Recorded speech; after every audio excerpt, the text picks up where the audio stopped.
Hello, this is Pastor Deborah, and we are here once again on a live radio show of Blog Talk Radio for the National Association of Adult Survivors of Child Abuse, NAASCA.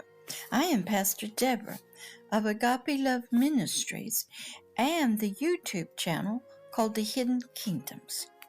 I'm going to be talking about more of the topic of the curses of abuse in this live radio blog talk show for you. I'm going to be talking about this time the curse of bondage. Think of a curse as a strongman and having many different fruits and areas that it is bringing into our lives. So the curse of bondage, I'm going to go through it. And then we're going to talk about the bondage of fear and how these curses affect us, even as adults. And in mental health counseling, you may be able to get them healing from them and many other methods of healing. Sometimes you have to use natural methods, mental health methods, biological methods, and spiritual care methods. And we're going to talk about these two areas that are very prominent in an adult survivor of child abuse, child trauma, child neglect and rejection. So you are welcome to listen to the Blog Talk Radio show here with me, Pastor Deborah Schleich. They seem to have difficulty saying my name correctly, so I wanted you to hear it. Schleich. Yeah, it's German. I'm probably not saying it correct. This was recorded live on my phone on Thursday, June the 6th, 2024. I hope you enjoy the video and that you learn much that may be affecting your life, in your biological body, in your soul with its subconscious and unconscious, the biological brain, sort of the hidden man that you are, and that eternal part of you, the forever person. All three areas of us are affected. We're a 3-in-1 being. We have a dirt body, we have a soul, a mind, and we have an eternal spirit. I call it the forever person. And all three areas of us need healing, deliverance, and help. So in this week's live radio show, we're going to be talking about these two curses of abuse that come in through trauma and abuse to children, infants, young teens, young adults, and they leave these effects in our life that can remain with us for all of our lives and affect us in our relationships and our families. So I hope that you will listen, take notes, be a student, a disciple of me, Pastor Deborah, a global master teacher of deep spiritual and emotional things in our lives. So you listen to the NAASCA, the National Association of Adult Survivors of Child Abuse, Blog Talk Radio show here on this video. And I'll see you again maybe in a week for another topic about the curses of abuse. All right, I'll see you in just a few minutes. Blog Talk Radio.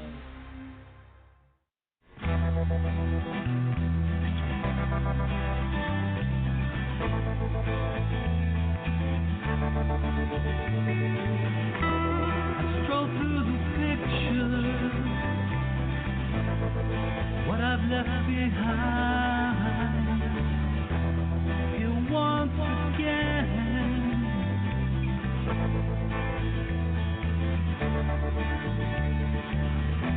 I'm locked up in memories, they all intertwine.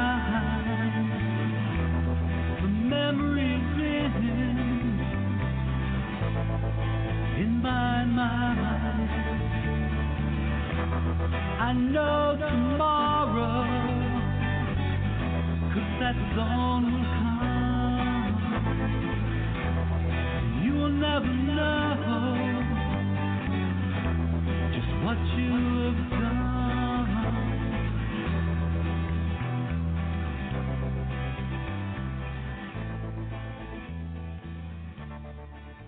Good evening, everyone, and welcome to Stop Child Abuse Now, Scan Radio Show number 3441. Scan is brought to you by NAASCA, the National Association of Adult Survivors of Child Abuse. And I'm going to read the mission statement of NAASCA. We have a single purpose at NAASCA: to address issues related to childhood abuse and trauma, including sexual assault, violent or physical abuse, emotional traumas, and neglect. And we do so with only two goals. One, educating the public, especially as related to helping society get over its taboo of discussing childhood sexual abuse, CSA. Presenting facts showing child abuse to be a pandemic, worldwide problem that affects everyone. 2, offering hope and healing through numerous paths, providing many services to adult survivors of child abuse and information for anyone interested in the many issues involving prevention, intervention, and recovery. Tonight's radio show is a Q&A call-in discussion with a survivor professional using an open mic forum. We feature a survivor professional co-host who will field topics brought to the episode by you, the listener.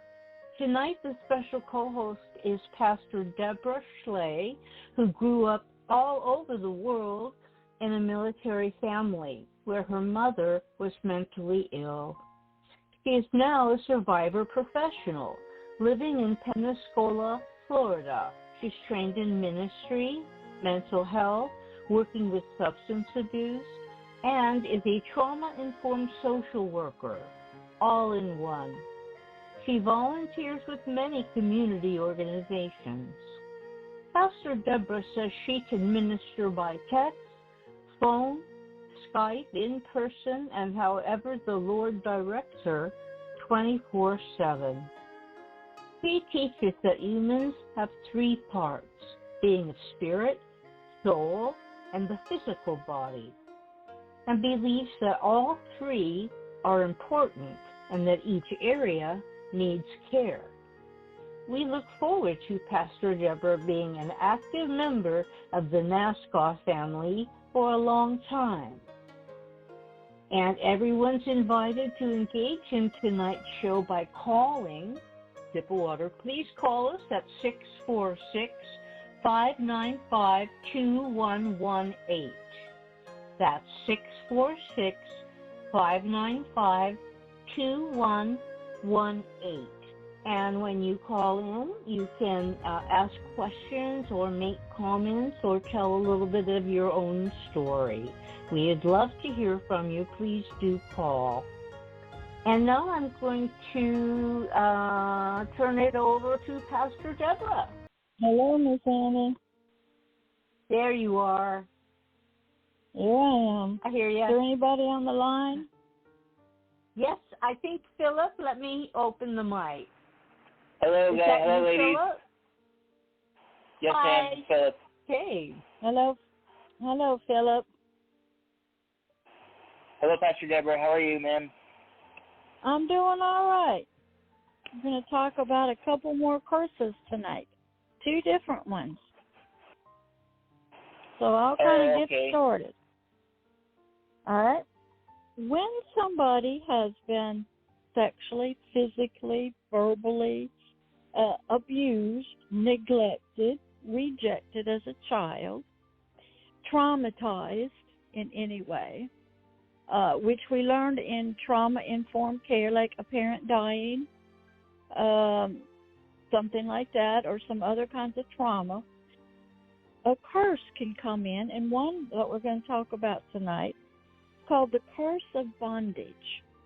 And then we're going to talk about the curse of fear a little bit deeper. And I had to learn this. I didn't learn it in mental health counseling. I had to learn it in spiritual care work inside the church. Now, a lot of people don't believe in this, but I saw it firsthand. And in mental health counseling, the mental health counselors know that if you've been abused, if you even admit it, a lot of people can't and won't, that they're in some type of bondage to the past, like in post-traumatic stress disorder, and flashbacks will come up, and they might have nightmares and things like that. And usually what they do is they try to find out, if they don't know the source of that trauma, they might hypnotize you or do imagery work, trying to figure out what is the source of, we'll say, the nightmares or this trauma that keeps coming up. And then they will try to teach you some skills so when it does happen, how to maybe ground yourself and maybe speak to yourself, or maybe they'll get you on some medication so it won't be so intense. And they don't, as I think I've told before in mental health counseling, you never really heard the word curse or how this was passed on, say maybe from your parents. They don't talk about soul ties. We do hear in mental health counseling genetics. Well, you know, your father was like this, your grandfather was like this. And so sometimes in mental health counseling, because they believe in biological diseases, some of these things are behaviors, believe it or not, our thoughts, our desires, why we do such evil things. That word's not used in mental health counseling. But unnatural things, some people in mental health and psychiatry believe this could be genetically transferred somehow through genes or something. And because they look at, this from a genetic and a gene sort of outlook. And, of course, they do know when you're traumatized, they know what chemicals go off in your brain. They know what the pituitary gland is doing. They know what the hypothalamus is doing. Neuropsychologists' brain, they have looked at it under all kinds of activities. They've done a lot of research trying to find out to see what thoughts look like. They might sit you with all kind of wires. They did this a lot in psychology.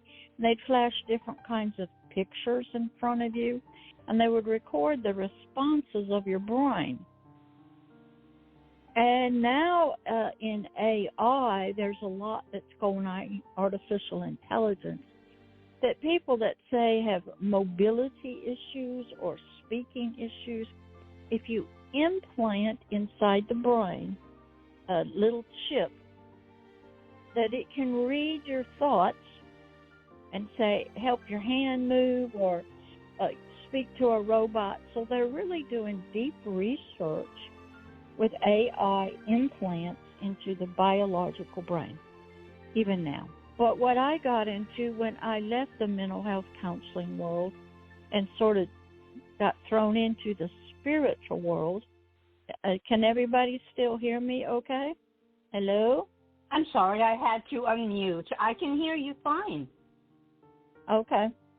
So let's get into one of the curses called bondage. Bondage. And this has, if you think of these curses maybe as a big tree with a lot of fruit on it. And the tree produces different kinds of fruit. And what happens, I had mentioned about soul ties, when you get adversely affected through any kinds of means by another person or an event, Activity occurs with the smells, the five senses. So in the spirit, of the curse of bondage, one of the things that you get is you're always in fear. You have fearful thoughts, afraid of stepping out, afraid of you don't know who you are, afraid of doing something different than what you were told you should do, afraid of going to therapy, afraid of getting healing, afraid of dying, afraid of living, afraid of new things, afraid to get married, afraid to get divorced, afraid to build new relationships. Oh, they might find out about who I really am, or they might find out what happened to me and think less. So fear for anything. So in mental health counseling, you could have a fear of spiders, fear of snakes, going out. We know that means that you are afraid of death, that you're going to die if that spider gets on your arm. That's how intense it is. And if that fear gets so powerful and the chemicals are really released in your brain, they go into what they call panic attacks. You can't breathe, you might pass out, your heart rate goes up. So fear is a part of this curse of bondage. Another one is you can have addictions, alcohol, cigarettes, food, sex, gambling, maybe now to social media. You can't stand to be off of it. It could be some people get addicted to physical exercise because adrenaline is going, and they love it, and the brain is in a happy time. And, of course, a lot of people don't realize it's our biological brain that gets addicted, and our feelings are affected by if we drink something, eat something. The chemistry that goes off in our body, it can affect our nerves. We can get numb from the pain. We can feel, relief. Curse of bondage means you get in bondage to something that's really harmful to you. And it could be just overeating or chocolate or maybe playing games on the thing or bicycling. You can get addicted where if I don't go do this, something bad's going to happen to me. Gambling, playing bingo. You can get addicted to other kinds of behaviors. Food, sweets, salty things, because it all changes the biological chemistry in our brain. And anything else, why would say playing bingo?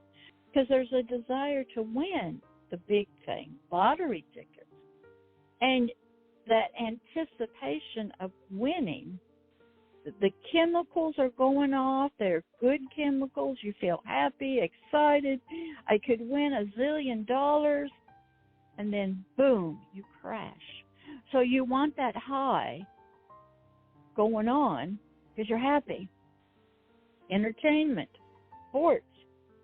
You get high, sort of, when you're at a sports event, watching it. You're eating, you're drinking, you're with friends, you're hooping and hollering. All kind of wonderful chemicals are going off in the brain. You're happy. You're not thinking about work. You're not thinking about being depressed or being abused or none of that. So your mind says, I want to stay in that. And so as soon as the game is over, you sort of come crashing down. Another one is you become captive to dark thoughts, dark ideas.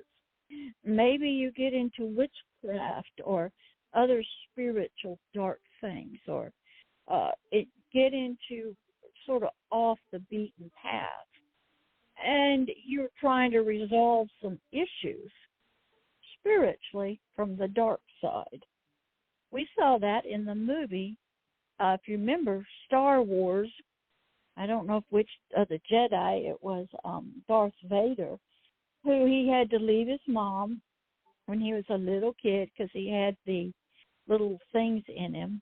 And he was trained by other Jedis, but he never felt as good as anybody else. He was never a leader. And he had great fear of his mama dying. And what happened was in the movie, he turned to the dark side and killed other little Jedi children serving the Sith Lord. And the Sith Lord knew to speak to him about, you're my man. I'll lift you up. I'll make you the head Jedi master. You won't have to be a servant, of this other master Jedi because you deserve it. And he went and killed for the Sith Lord all these Jedi, and he turned evil, as we all know.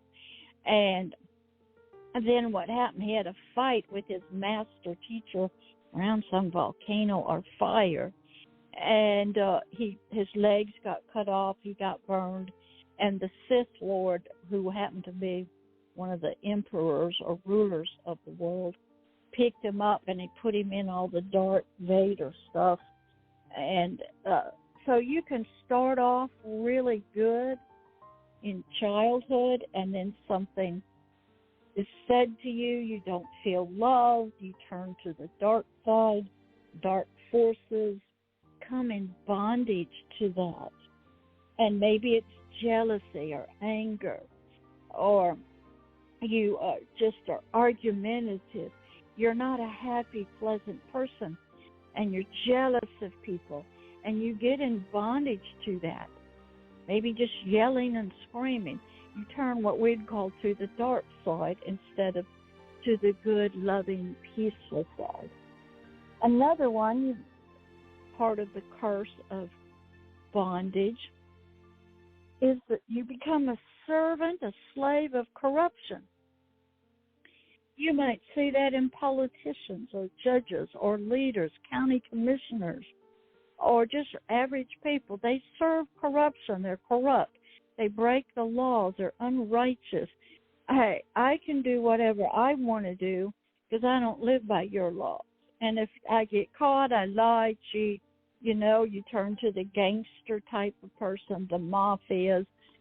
We hear a lot about corrupt leaders, and they take money and bribes, and they don't live like the rest of us, so you become a servant of corruption, which means you violate the righteous laws of your country or the position you're in, or you steal from the company, or you cheat on your wife, or you cheat on your husband, or something like that.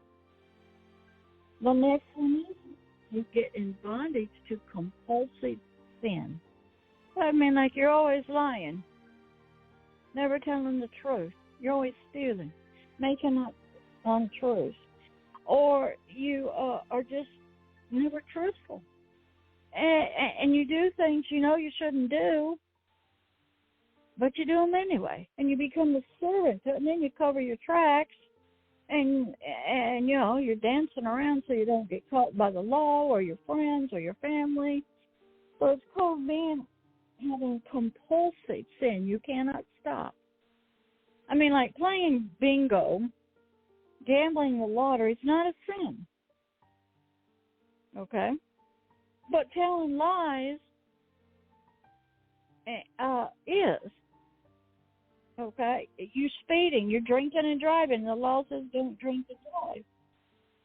Okay? You're stealing from the company, and you just do it. You're stealing from your parents, your family. You're just telling lies on everybody. You're covering up.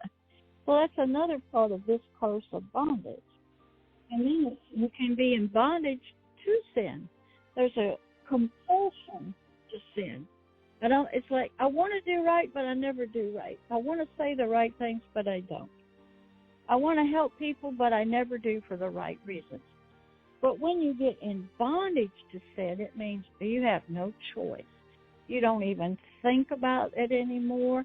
And what sin means is what the laws, will say, of the nation think, of what normal religion says is a sin, or unlawful, or unrighteous, or unmoral.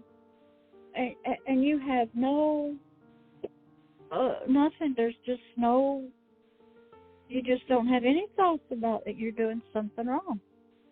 I'm going to get a call girl. I'm going to get a playboy. I'm going to have I'm going to buy a slave. There's nothing wrong with it. Now you have compulsive sin and you're in bondage. And what happens is these roots of this curse go deep into your soul and spirit and even into your physical body. So in mental health counseling, they know that, so they know they got to balance the chemicals out, maybe get you off drugs and alcohol, get you to stop gambling, get you to think about your behaviors. They might have you read some books. They got to get you off of drugs, and alcohol, and maybe in the rehab. And in spiritual care, we know that we have to speak to these things. We have to pull them up by their, we'll say, spiritual roots in your life. We know they have been came through words or actions planted in your soul and spirit like a seed, have grown up, got roots of bitterness in there. And we got to do some work. And how we would do it in spiritual care, we just spoke to each one. And we would say to the curse of addictions, we finally found you. Now we're going to pull you up by your roots. We're going to cut that tree down and pull all the seeds up out of the garden of your heart and mind. And we're going to cast you away. Okay, we used our words, we would use actions, and how the person would help us is we would ask them if they want to be clean, free, delivered, healed, and if they said yes, then they gave us permission to speak those words. And I'll be quiet, Annie, and see if you, Philip, have any comments or anything. Thank you. Thank you so much, Pastor Deborah. Let me welcome Philip onto the show. Let's see. Hi, Philip. You have any questions or comments for Pastor Deborah? No, ma'am, not tonight. Nothing right now? No, ma'am. Okay, that's fine. Thank you. And I really identified with, I'm not sure if this is what you said or just what my mind blew it up into, but I wrote down addiction is planted in my soul like a seed, and it grew, and we need to cut it down. Is that what you said? Something like that? Yes, ma'am. We learned that our experience in spiritual work, we learned that our experiences as a child, words spoken to us, actions that were done, maybe neglect, or when we wanted attention or comforting, we got a piece of candy or a cookie. So we became addicted when we felt uncomfortable and needed comfort. Our bodies started craving sugar because that's what we were given, a cookie, food.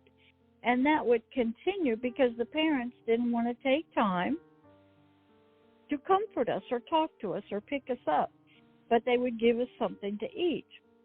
And that then our bodies, we go, when I get upset and I want comfort, what I learned was I eat something. All right, so what happens is the seed, is how we would understand it in spiritual care, of receiving a cookie sugar to comfort us was planted by our parents or friends, okay?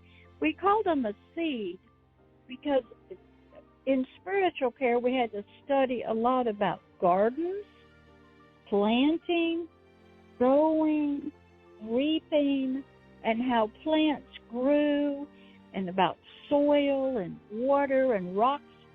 Okay, so we had to study farming, we had to study plants, we had to study trees and roots and fruits of a tree. We had to study how it all came about, which we didn't do that in mental health counseling. We heard genetics, learned behaviors, we learned trauma, but even in mental health counseling, they don't talk about the deep roots of something other than it might be genetic, that you have an addiction. I can tell you something how it would look like. If you had a father who was an alcoholic, and you as his daughter saw that, and you say, I'm never going to drink, okay? But when you got married, you started using a credit card and bought everything you could, spending. Because what you're trying to do, it doesn't matter what you're addicted to, you're trying to find pleasure, relief from something on the inside of you that's uncomfortable. And the body, when you drink alcohol or drugs, one, it affects the biological body, the nerves, the bloodstream, the heart, and it affects the brain. Drugs also. Now, if you go and say you are playing, we'll say credit card, you're a spender, just always buying. You're not drinking or eating anything, but the same chemicals are going off. Pleasure, happiness, dopamine's going off, adrenaline, it's all going off in the brain. And so you connect the activity, buying, with happiness, pleasure. So maybe you were sorrowful. And let's say you were unhappy, so you decide to eat some popcorn or have a bowl of ice cream. That biologically changes the chemicals in the brain and the body. And you feel better. So the seed is planted by our parents or our guardians, okay? And because we're trying to be comforted. But bondage, you can be in bondage to fears, bondage to music, kinds of things. It's a major thing. You're not free. You're held captive by something, whether it's an old habit that you have created. I was in bondage. I think Phillips heard us. I wanted comfort. My family was not nice. I sucked my thumb, even into elementary school. And I had a little satiny, I called it a feely, a little blanket. And I was comforting myself from the trauma in the family by sucking my thumb, which was a replacement for the breast of a mother. Okay? My body was craving that peace, that comfort. Now, as I got older, I had to have braces. My permanent teeth, were sticking out because I sucked my thumb. My family did not do alcohol or drugs, but I sucked my thumb. My dad would eat jelly beans, candy. My mother was a chain smoker. My brother was a chain smoker. I was allergic to the smoke from the cigarettes, sucked my thumb. Then I started seeking peace by solitude, by myself. I am more happy when nobody is in the house. And I either can just listen to peaceful, quiet music, read a book, sit in a chair by myself. Even now, when my husband is not here, the house feels spiritually different, peaceful, calm. So I'm seeking that a lot of times. And we're all seeking the same thing that we didn't get: affection, acceptance, love, comfort, companionship, that we needed even as an infant. We want Have you ever watched an infant and a noise comes or mama yells? They startle and they shake because it's fearful. And we're seeking, the baby's seeking peace. Televisions are loud.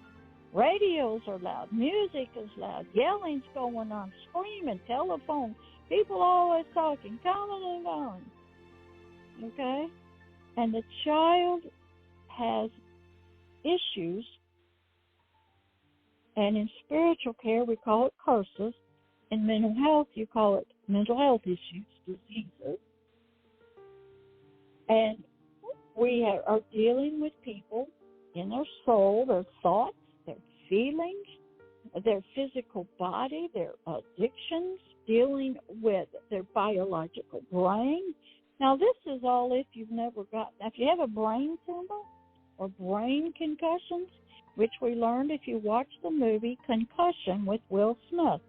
When they discovered these football players, because the helmets weren't good, over the many years of hitting heads, the little blood vessels in the brain, deep in the brain, would break and bleed. And when they retired, they turned into some kind of animal, horrible person committing suicide. It started with the Pittsburgh Steelers, and the people didn't know what happened to them. And it took this mortician, who Will Smith played, who was talking to the dead body, saying, "Tell me what happened. Why did you become like this? You weren't like this." And he discovered that their brains had been hit constantly. The helmets were not that good, and they were getting blood vessels were broken. They had concussions.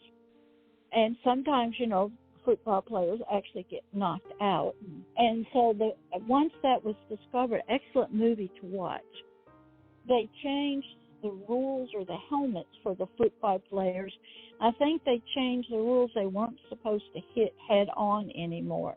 They had to hit more with their shoulders or something. So you can have mental health looking issues by head injuries over many years. You can have, as we know, in war, bombs going off, gunfire happening, post-traumatic stress disorder. The human spirit, soul, and body was never intended to be a war machine and kill other humans. So what happens when you go into the military, you sort of create an identity of a killer, because you got to go free. We just saw in D-Day, you got to go free an entire continent. You're going to have to kill other human beings. And the human spirit and soul is really not created to do that. So it traumatizes the soul. It'll split off into a military soldier. Some can bury it deep, but others, they did such atrocities. And they saw things, bodies blown apart and burned, that they couldn't handle, so they have the post-traumatic stress, the nightmares, the terrors, and stuff like that, and they relive the event. So what happens in bondage, you're not free. You're held captive to something, and it could be many different things controlling you. Your spirit could be oppressed. Your soul could be in bondage, caffeine, alcohol, drugs, overeating, sugar, salt. Social media now, they talk a lot about how social media, the likes, the music, the need to be on your phones and social media. And if you're not on it, you feel bad. They even had an experiment. Anderson Cooper did this years ago. He wanted to see if he unplugged himself from his phone, how would he feel? He didn't feel good because he felt disconnected, alone. He felt, I'm out of touch. I don't know what's happening. I can't join. And so he had a great experiment that he did. And I had to study a lot of this, so I'll be quiet again, see if Annie, or if you want to give the phone number, and invite people, you go right ahead, okay? Absolutely. Please call us. Our phone number is 646-595-2119. And I'll answer the phone and let you in, and then you can ask questions of Pastor Deborah if you'd like, or make comments, or talk about your own experience. 646-595-2118. Okay. All right. The next curse is called the curse of fear. And it is, if you'll look at all of these as seeds to a fruit, that's a part of the bigger picture. We would call, in spiritual care, we would call the curse of fear like a strongman. And under him would be all of these different things that this strongman of fear, or curse of fear, had in it and would control. And we just knew that most people had it. So one of the areas was called fears and phobias. Okay? You could have a fear of dying, a fear of not being loved, a fear of not growing up, a fear of getting healed, a fear of leaving your family, a fear of having children, a fear of somebody finding out. And a phobia is a little stronger, more intense type of fear. And sometimes you're so afraid you will avoid certain people, situations, colors, music, and your life is built around avoiding the fears. This one lady, I'll explain it to you, she was a sister of a lady I was helping.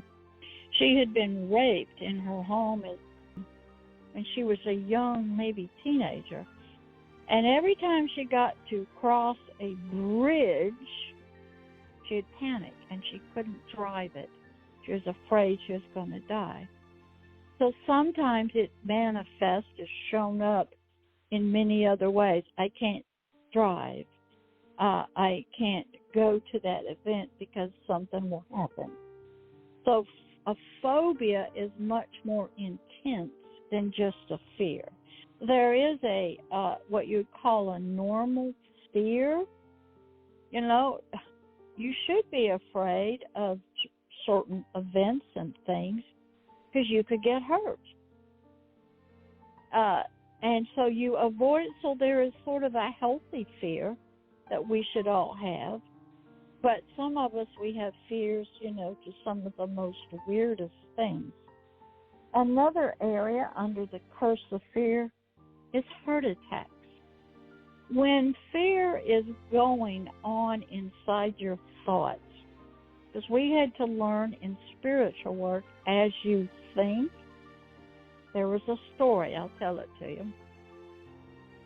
There was a young lady who was caught in adultery with a man. This was in the Bible. And the friends or family brought the girl, not the man, to Jesus and asked her, she's guilty of adultery. What do you say? We caught her red-handed. That's interesting. Must have caught her when she was in bed. But the man's not guilty, but the female was. And they said, what do you say about this? And here's what he said. If you, men, even look at a woman with your eyes, and you lust in your heart, in your mind, after her, and you think about what you would want to do, and you got these images going off, you know, of being with her, but you never physically do it. You're just thinking. He said, in my mind, you've already done it. You've already done it. So we have a lot of thoughts. And those thoughts can be intense. They change our biological rhythm of our heart, our electrical system. Sometimes, you know, you get afraid, your heart starts beating fast. And if you don't have good health and your heart has issues, you can have a heart attack. Another way is you have a panic attack. Breathe. You can't take your breath. You know, you pass out. Another one that under the curse of fear is we have torment and horror. Torment means I feel like I'm being tortured, tormented, just by people, places, words. Somebody looks at me a strange way. That I'm feeling tormented. Okay, attacked, rejected, neglected. Nobody loves me. Any kind of torment. And horror means you might have some strange dreams, that you got some evil things coming to you, Here, we would call it in mental health counseling, hearing voices, hallucinating, okay? In spiritual care, we have a little different understanding about horror. So you can have a fear of horror, of darkness, maybe of skeletons or something. Another curse of fear is the fear of man. You're afraid of people. What are they going to do to me?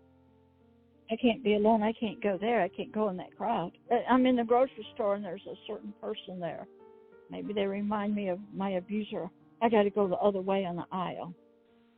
I'm afraid to talk to the cashier. Always keep your eyes down. Keep your kind of a low voice. Sometimes girls will cover up their face with bangs and lower their head and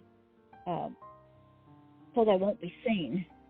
Some overweight women do that purposely because that way you won't be attracted to them sexually, and they can not worry about the fear of man because they're way overweight, and they purposely do that because they go, if I'm unattractive, then you won't bother me, you won't abuse me. And so the fear of man will even say, if you're a female, so, well, maybe if I become a boy, they won't do this to me because I'm afraid. I'm afraid of men. I don't want them to touch me. I don't want to be around them. So maybe you become a lesbian. Okay? And sometimes if you're a boy, you become homosexual because the female, your mother, so fear of man. What are they going to do to me? They reject me. They might hurt me. Pastor Deborah talked about the phobia of bridges, and that's a phobia that I suffered from. Hold on. I'm back. There you are, Pastor Deborah. Okay. Yeah, I don't know what happens, but the program, it happens, cuts me off, and I have to hang up, call back, and then the program unmutes me. It wasn't the bridge the lady was. The bridge represented, I am afraid I'm going to die if I drive across it. My brother used to panic. He would get up to a red light and forget which way to go, straight, turn left or turn right. And he would get so fearful, he would freeze and panic. Mm-hmm. And I've seen my mother get so fearful, she'll jump out of a moving car. Oh, my. Okay, I don't know why. She never talked. You'd get at a stop sign and she'd get out and run. Huh. Oh, gosh. And I lived with this, but I didn't understand it. And you still don't study a lot of this deeply in mental health counseling. You don't have a lot of classes. And what they do is after you get out, they go, oh, one of the treatment modalities is hypnotism. We go deep into your subconscious. We speak things to you. We try to change your thinking, get you to do, and then we awaken you, or we work with you with imagery, or we get some drugs to you, anti-anxiety medication. Anxiety means fear, okay? And fear is on a continuum, a phobia, but when it gets to the panic attack, that's when you could have a heart attack, your heart's beating, and it's very dangerous. And then, you can be kicking and screaming and losing it. and you have to have people hold you down and and give you a shot because you're so afraid. And then you get to that state, where you're just uncontrollable. Okay. And so all of this falls under this curse of fear. You can have nightmares and terrors, flashback, nightmares. A lot of people in mental health, we don't study nightmares. We hear about flashbacks, maybe with a military person who wakes up in the middle of the night sweating and screaming, and he's having a flashback to something. But nightmares, nobody really talks about nightmares. Not even a lot of clients want to talk about some of their dreams. Okay? That in mental health, you don't study dreaming and nightmares. You do in spiritual care. I had to learn how to understand what's happening. What part of us is dreaming? We had to study the subconscious and the unconscious. Okay, I had to go deep because people would say, I had some strange dreams. We used to have people tell us, this one lady I did ministry with, she said she could remember when she was 5 years old. Her grandfather's spirit would come through her window at nighttime and take her to a witches meeting. And we go, okay. That wasn't in mental health counseling. Was that a dream?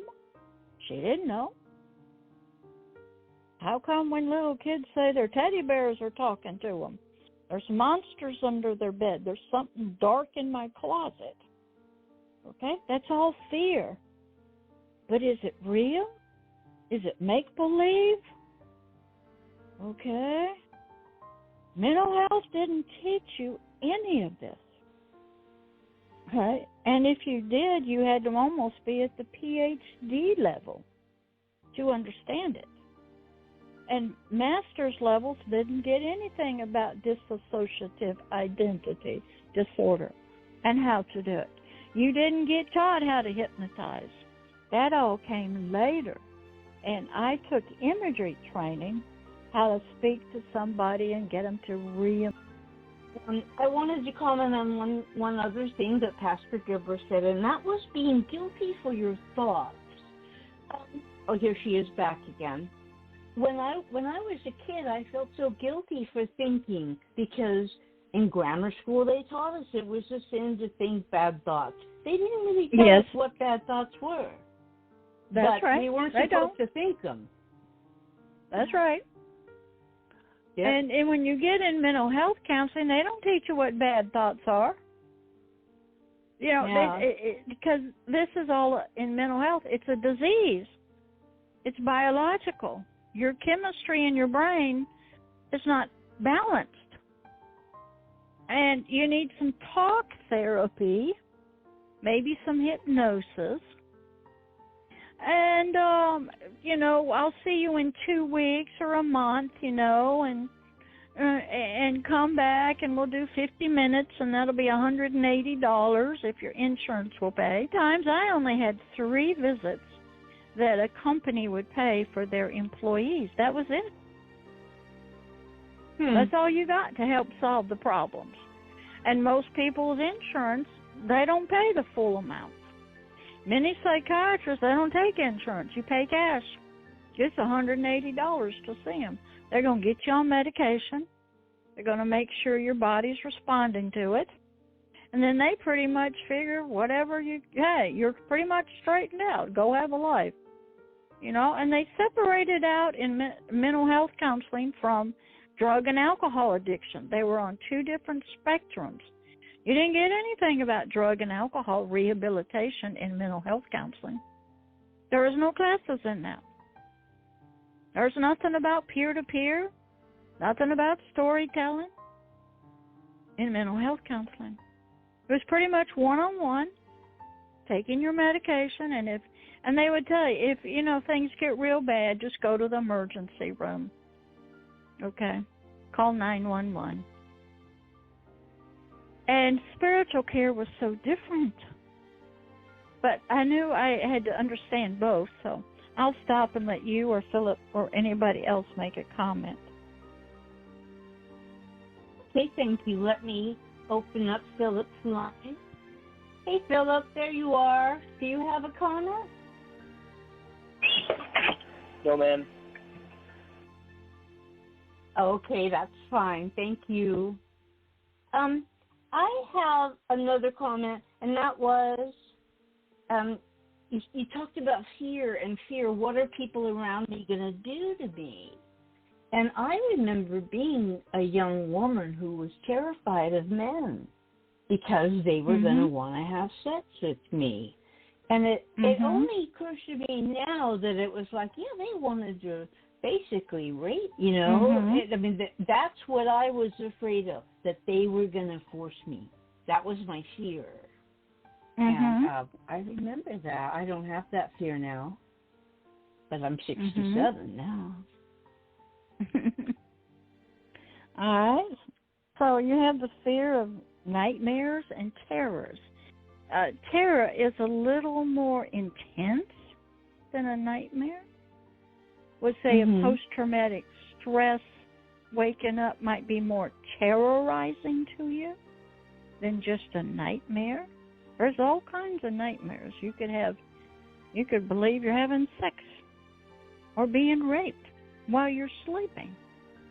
That wasn't talked about much, except, that's your soul trying to work out some issues, you know, that was about it. But that wasn't talked about in what happened to you when you were sleeping, your dreams. Okay, it just wasn't there. In spiritual care, we had to study dreams and nightmares and panic attacks. And then another area of the curse of fear is just the fear of death. No matter what you did, what you said, you were going to die. Just, you know, and you're always on edge, jerking, and, you know, something happened unexpectedly. Somebody looked at you in Walmart, and you're going to die. You know, you're afraid to drive on the roads or go anywhere. So some people get isolated in their homes. Some people are afraid of certain foods because maybe that's all they had or they were poisoned with it. Another area is called untrusting and doubt. Untrusting person. And maybe the only thing you can trust is yourself to comfort you. Food, your thumb, alcohol, maybe a pet. Maybe you care for yourself. And what happens, I think I've told this before, I worked with some street kids up in New York City that went to the Trevor House. And the young gay boys, the young teenagers who were runaways, because a lot of children run away from their abusive families and they go live on the streets. They live in tunnels. They live in sewers. They live in caves. I worked with a group in Chicago that lived in an abandoned building. They're all runaways. This one group up in New York City, the wonderful little boys, they would care for themselves in this manner. They needed a place to sleep at night. So they would have what they called survival sex with a man or older just to get a bed, a room, a hotel for the night. And in their mind, they go, I am taking care of myself. Nobody else is. I'm loving myself. I'm caring for myself. I have a room. And I've had sex since I was a little boy. And this is the only thing I know what to do. And I can provide for myself by doing this because they disassociate, and I have a room for the night. And I am happy, content, because I have taken care of myself. So what happens with untrusting, the only person most of us can trust is ourselves. I trusted my thumb. okay, to comfort me. Some people trust I'll have some jelly beans. I'll smoke cigarettes. I will take care of myself any way that I've been taught or know how to do it. I will comfort my fear. I will get some comfort from food, alcohol. But I'm the one that's doing it, nobody else. So I don't trust anybody, just me. And maybe if I had a pet animal or a dog, nowadays we call them, I don't know, what do you call them, comfort animals or something? And then we always have emotional support. Emotional support animals. There it is. Then we always have doubt. Did I do the right thing? Am I going to be okay? Is this going to work? So there's always that doubt. Maybe nothing's going to change. I'm always going to be like this. My family's never going to change. So we live in doubt, and we live untrusting of everybody and everything. And all of those come under the curse of fear. And so we're a mess. When childhood sexual abuse, rejection, abandonment, you have a trauma in your family, a mother or parent died, you become an orphan, or maybe you become homeless, you live in a car, or you're on the streets, or maybe you run away from home. You wouldn't believe how many homeless kids there are. They've been sexually abused. And some of the girls, they don't want to be sold into human trafficking. Well, they run. And they end up on the streets as prostitutes. A lot of them will end up in Las Vegas in the strip clubs. A lot of them will end up in high-end call girls, if they're good looking. Some of them ended up in the Playboy Hugh Hefner magazine years ago. There's nothing wrong with that. Okay? Lust of the eyes was happening. So what happens is, some people, not that those girls like it, but they're trying to survive and live, have a shelter over, have food, okay, from whatever happened. So some of them are groomed to go into prostitution, high-end call girls that service, Arabs, people from all over the world. Some of them are sold into slavery. Some are sold into marriage. Okay? And it is a mess out there. So I'll be quiet again. It's 8 o'clock, and if you want to do the phone number, Annie, you can. Okay, thank you. I'll remind everyone in the audience that you're welcome to call. The phone number is 646-595-2118. That's 646-595-2118. And you can call in and ask questions and talk about the topic. Or you can just talk about whatever you need to talk about relating to child abuse. And let's see, what did I write down this time? I wrote down, not sure if I got the right thing from you, but I got the idea that because of my abuse, I became very self-sufficient. I can take care of myself. I can do anything. Nobody can help me. I can do it. That's correct. I'm still kind of that way. I kind of haven't outgrown that too much. But, yeah, nobody, don't you dare try to help me because I'll be offended. That's right. And because you don't trust anybody, and that's part of that curse of fear. You have no trust in anybody. And you're still alive, so you have survived, and you have taken care of yourself. Somehow, some way, you made it. And so you don't trust anybody. And so you'll take care of your own self. And, and abuse is very isolating. And the initial break from the family has occurred, and the support will say if it comes through a male, the initial break from the father has happened, the mother's not there, and you change, The chemicals that are set off change. Fear sets in, doubt sets in.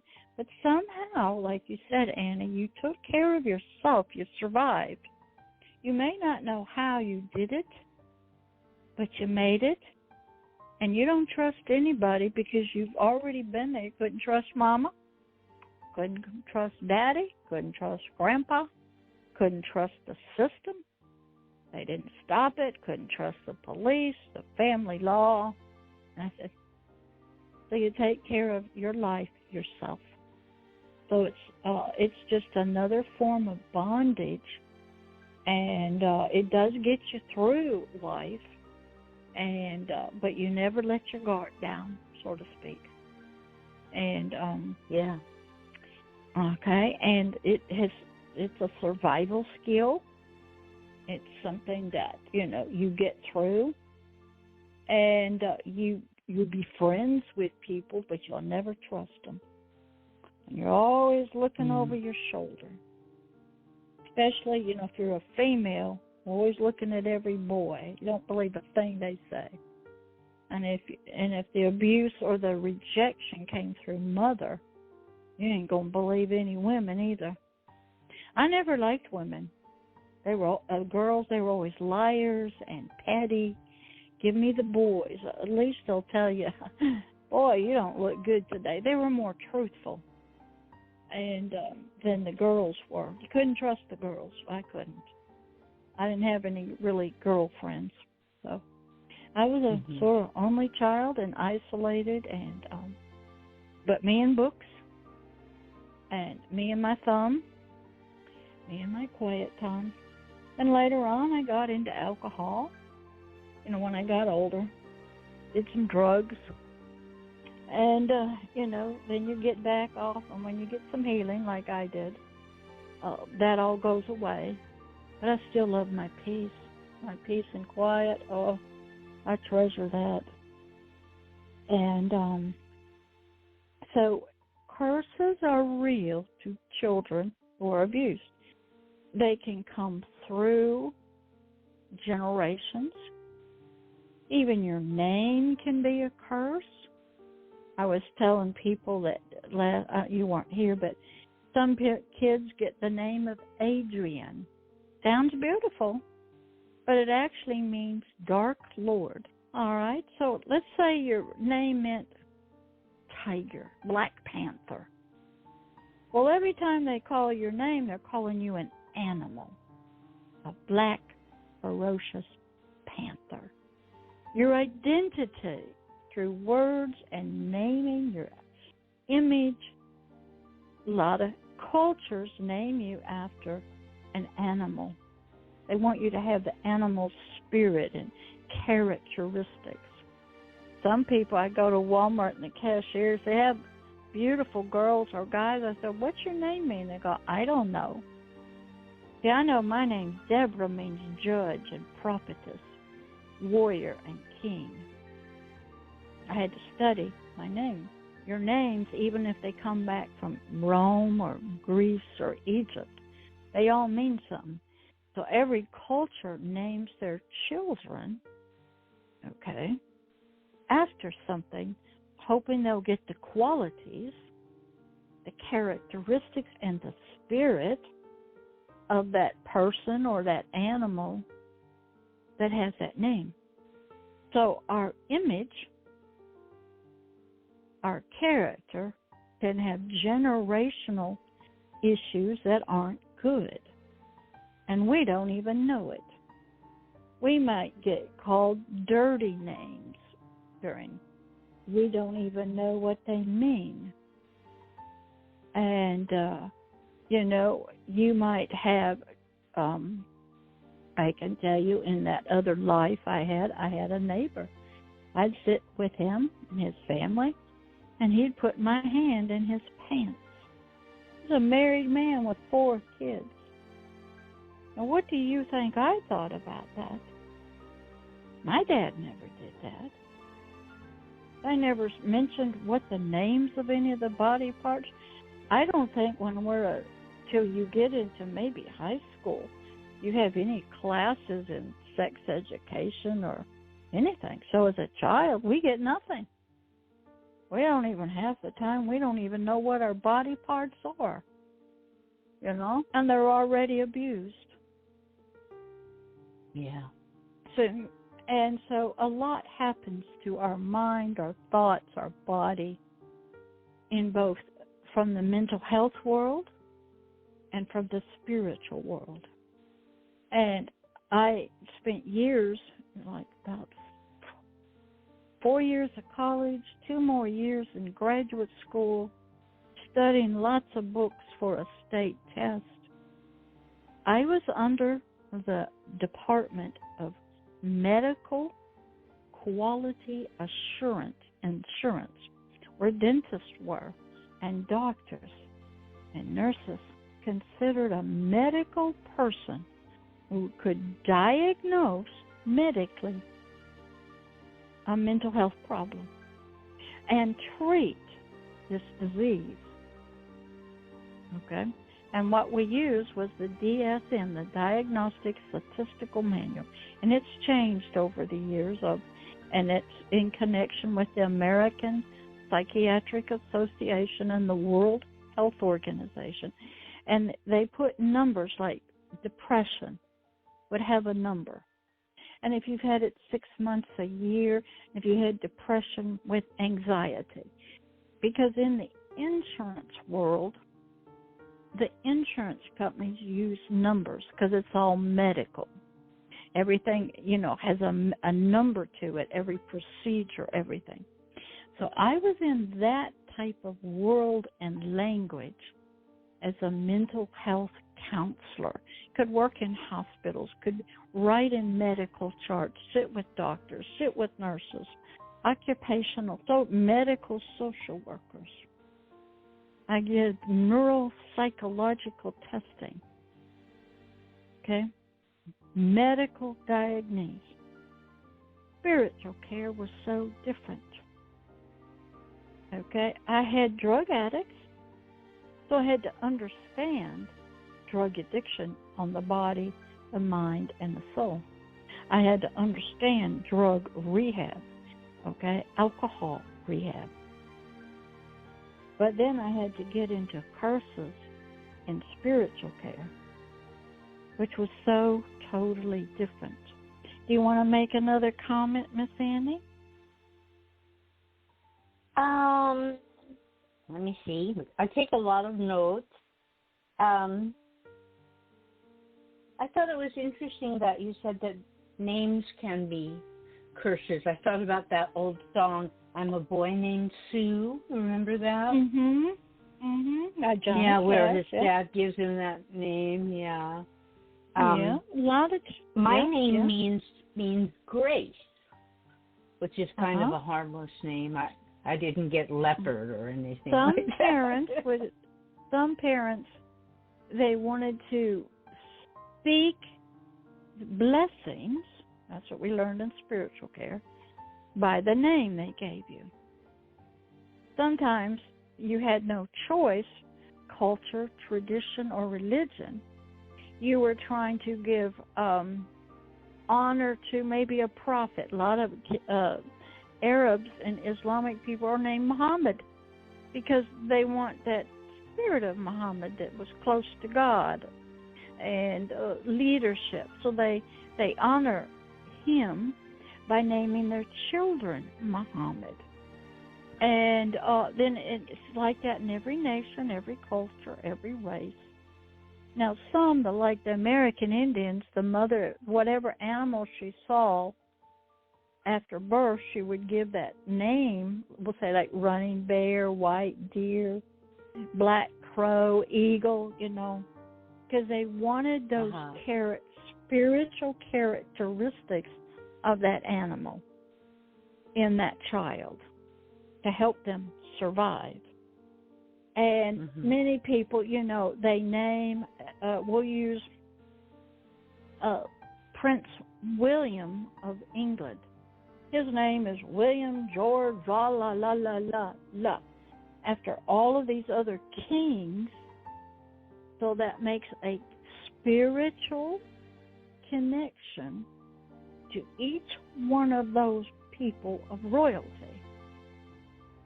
Okay? So our names are vital to us. And some abused kids, when they grow up, they change their names legally. And what I also had to learn is when you got sexually abused, you create parts. We'll use the 3 faces of Eve. The little girl was named Eve. She had to kiss her dead grandmother. That was the culture to say goodbye, so you wouldn't mourn so much. Couldn't do it as Eve White. She split, and Eve Black, who was a tough cookie, did the kissing. Now, the little girl didn't know what happened. She was just screaming in terror in the movie. And later on, Eve White gets worse and worse, downcast and depressed. She gets married. She's just so depressing.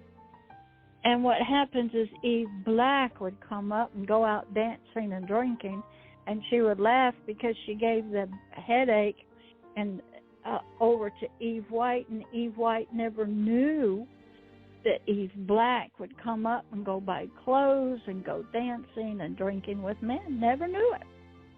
But Eve White, the original personality, was getting weaker and weaker. And when she tried to kill her daughter, strangle her, for some reason, or was Eve Black, they ended up with a psychiatrist. Uh-oh, Pastor Deborah. Are you gone? I think you're gone. Yes, she'll call back in. We have 15 minutes left in the show, so there's still plenty of time for you to call us. The phone number is 646-595-2118. And here's Pastor Deborah back again. See, you didn't have to unmute me. You didn't have to unmute me. The program does it itself. I don't know why it cuts me off, and then I hang up and call back, and then I hear unmute. So in the 3 faces of Eve, Eve Black came up. She'd get drunk, and she'd give the headache to Eve White. And when you saw the switching occur in the psychiatrist's office, it was powerful. And the psychiatrist, this was back in maybe the 50s, they had said they'd heard about this, they had it in books, they had never seen it in real life. True story. You can get on YouTube, and she's still out there. And what happened was it took real love of a man. What happened was Eve White said she needed to stay close to her psychiatrist. She gave her little girl to her parents. She got divorced from the man. He wasn't very good. She met another man who really loved her. He knew she had issues, and he stayed with her. And she developed a new personality called Jane, which was a sweet, loving lady. And what happened in the psychiatrist's office, Eve White said she thinks she needed to go. She was very tired and was dying. Eve Black gave her best dress to the psychiatrist and said she couldn't stay either, and they were both happy that Jane was going to stay. And so 2 personalities disappeared, sort of closed their eyes, and were gone. And Jane, this new personality that through love could arise, probably was supposed to maybe be who she was supposed to have always been before the split. And so people who've been abused need to watch these movies. She's on YouTube, The Real Her, and it's just tremendous how our mind and our spirit saves us from horrible events that we cannot handle in our minds or in our bodies, and how we manage to survive these events, and we don't die. Curses are real. They don't talk about it in mental health counseling, but I had to learn. And so tonight we talked about the curse of bondage and the curse of fear.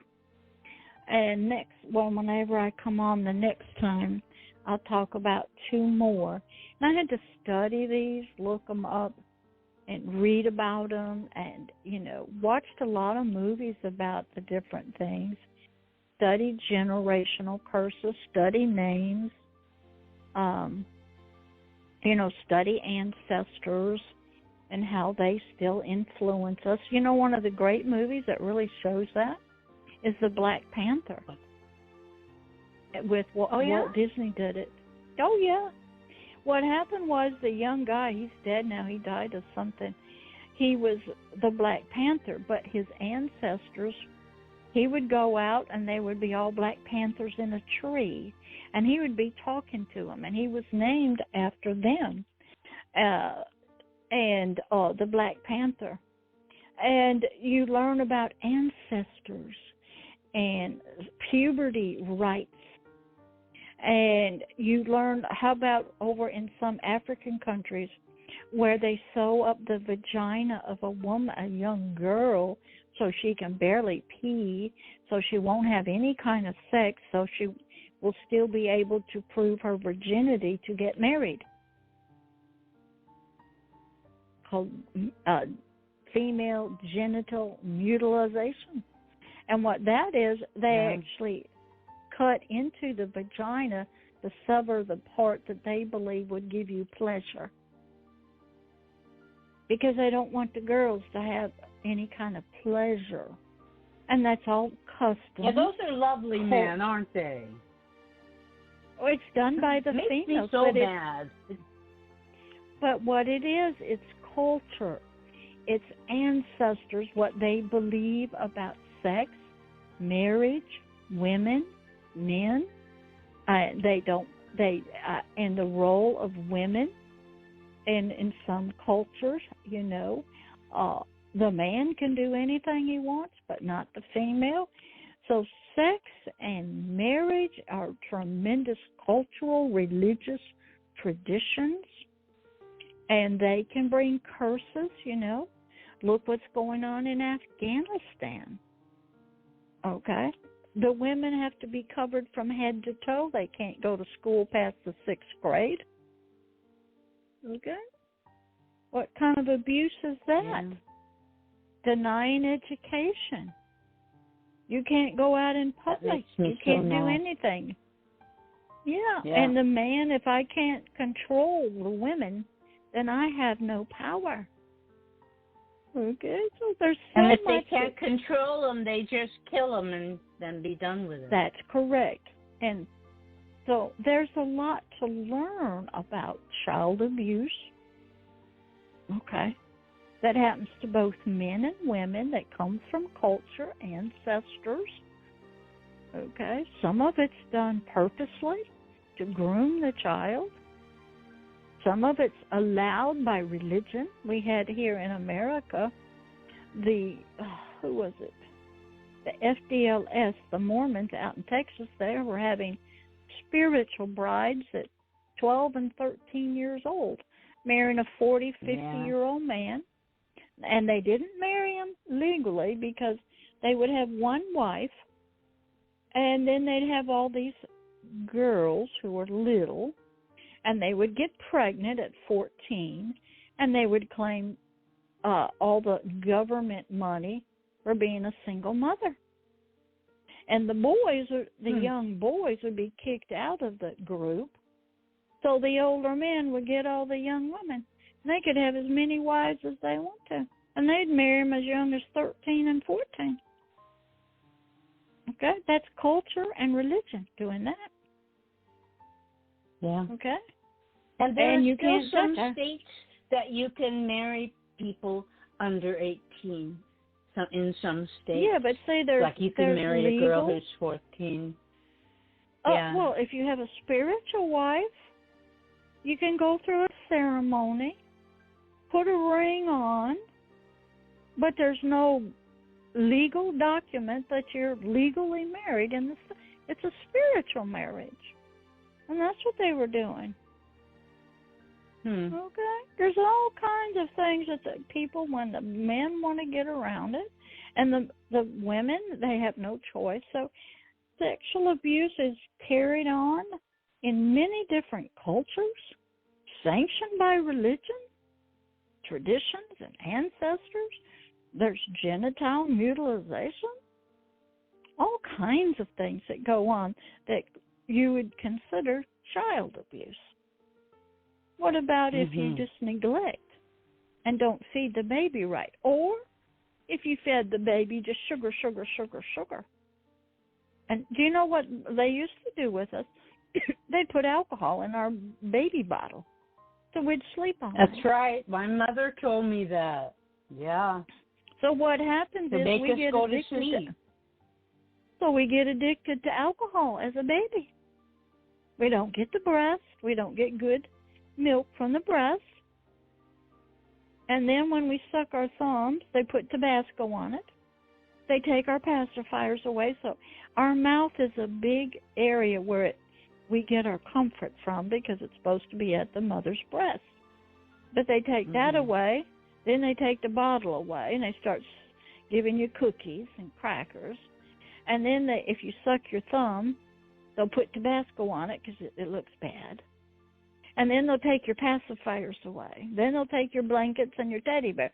So what do? You try to comfort yourself, and as we talked about, you care for yourself the best way you know how. And Annie, I got about 8:24. That gives us 6 minutes for you to close out, play the music, and do whatever you want to do. Okay, the studio says we only have 5 minutes, so which is a long time, really.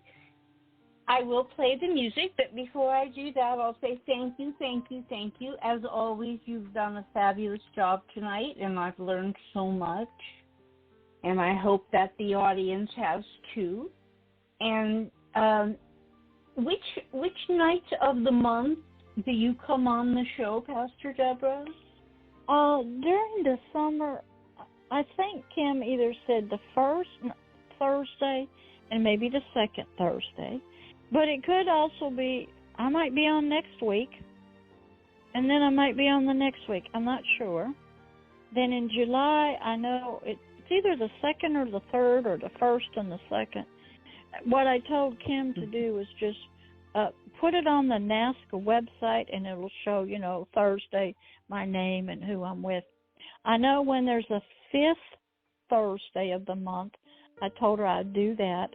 I'm trying to help her out through maybe August or September so she can go on a break and she doesn't have to worry. I could do it every week, But I think she said she's got somebody new that's going to come on. So, and sometimes, like, what will happen, I'll get a text like I did from you. I looked today, and there my name was.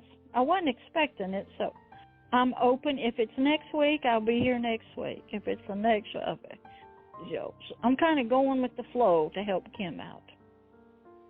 Yeah, that's great. Yeah, that reminds me, I've got to take a week off in July. Well, I told her she needs, she just got divorced. She wants a vacation. Yeah. I said, just get a couple of us. We can cover, there's only 4 Thursdays every month.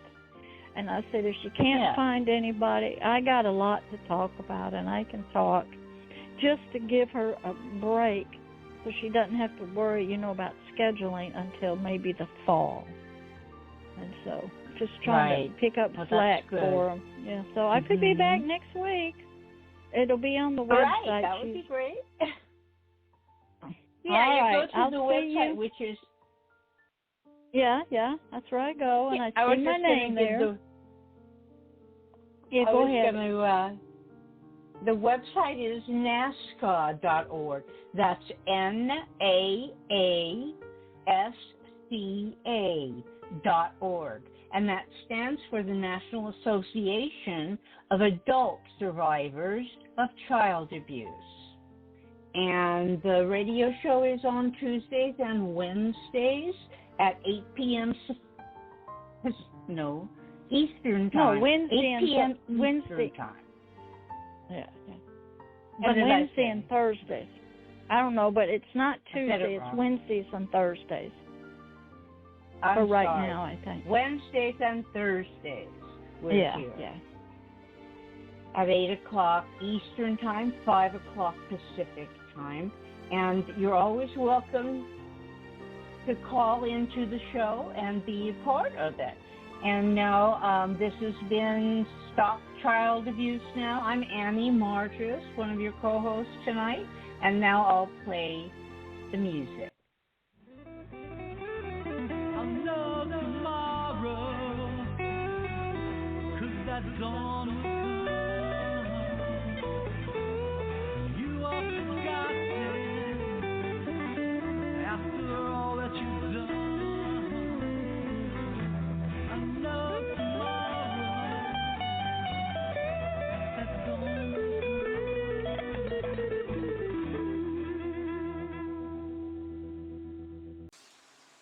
Once again, I want to thank everybody for listening and watching here on Blog Talk Radio with me, Pastor Deborah, as I taught on the curses of abuse. I always enjoy teaching and hearing comments. It's a long road to healing for most of you, and child abuse and trauma affects all of us, and it's still going on. So I want you to continue to follow NAASCA, the National Association of Adult Survivors of Child Abuse, on Blog Talk Radio. And there's many other places that you can go and get healing. I am just one pastor, one minister, teaching and providing healing. So you be encouraged. There is hope for you. And what was meant for evil can be turned around for good. What has plagued your life in curses, you can turn your life around and become a blessing to others and be blessed yourself instead of cursed. All right, I may see you next week as another topic of curses of abuse here on live radio, Blog Talk Radio of the National Association of Adult Survivors of Child Abuse. This is Pastor Deborah. Bye-bye.